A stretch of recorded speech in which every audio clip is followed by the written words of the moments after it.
በአምራች ኢንዱስትሪዎች በብድር ገደብና በወለድ ጭማሪ መማረራቸውን ገልጸዋል። በኢትዮጵያ የሚንቀሳቀሱ አምራች ኢንዱስትሪዎች የብድር አቅርቦት እጥረትና እየጨመረ የመጣው የባንክ ወለድ መጠን በምርት ሂደት ላይ ከፍተኛ ተጽዕኖ እያሳደረባቸው መሆኑን በመግለጽ ቅሬታቸውን አቅርቧል። የግል ባንኮች ለአምራች ዘርፍ የሚሰጡት ድጋፍ አነስተኛ መሆኑንና ይህም የሀገሪቱ ምርታማነት እየገደበ መሆኑን የዘርፉ ተወካዮች ወቅሷል። የአምራች ዘርፉ ተዋናዮች እንደገለጹት በርካታ የግል ባንኮች የብሔራዊ ባንክን የብድር ገደብ እንደ ምክንያት በመጥቀስ በበጀት ዓመቱ መጀመሪያ ላይ ሳይቀር ብድር መከልከል ጀምረዋል። የአዲስ አንበር ተወካይ አቶ አይችሉም ከበደ አንዳንድ ኩባንያዎች የበጀት ዓመቱም በሐምሌ ወር ተጀምሮ መስከረም ላይ ሳይደርስ ብድር የለም የሚል ምላሽ እየተሰጣቸው መሆኑን ገልጸው አምራች ድርጅቶች ምርታቸውን አቁመው የሚቀጥለውን የበጀት ዓመት መጠባበቅ እንደማይችሉ አስረድተዋል። ምንም እንኳን ብሔራዊ ባንክ የዓመታዊ የብድር እድገት ጣሪያውን ከ14 በመቶ ወደ 18 በመቶ ቢያሳድግም አሁን ያለው የካፒታል ፍላጎትና አቅርቦት ፍጹም የማይጣጣም ሆኖም ተገኝቷል። እነዚህ የዘርፉ ባለሙያዎች በ14 ወይም በ15 በመቶ ወለድ የተጀመሩ ብድሮች በጥቂት ወራት ውስጥ እስከ 24.5 በመቶ ከፍ እንደሚሉ ገልጿል።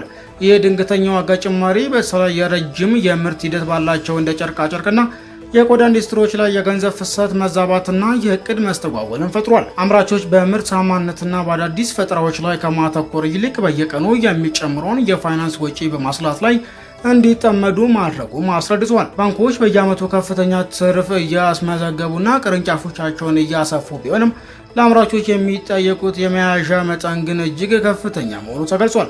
ለአብነት ያክልም ለ20 ሚሊዮን ብር ብድር ከ50 እስከ 60 ሚሊዮን ብር የሚገመት ንብረት በመያዣነት መጠየቁ ለአነስተኛና መካከለኛ አምራቾች ፈታኝ ሆኗል። ይህ ችግር ለመቅረፍ የተቀናጀ ፋይናንስ መረጃ ስርዓት መዘርጋትና የመንግስትና የግል ዘርፍ ምክክር ተጠናክሮ መቀጠል እንዳለበትም ተጠቁሟል።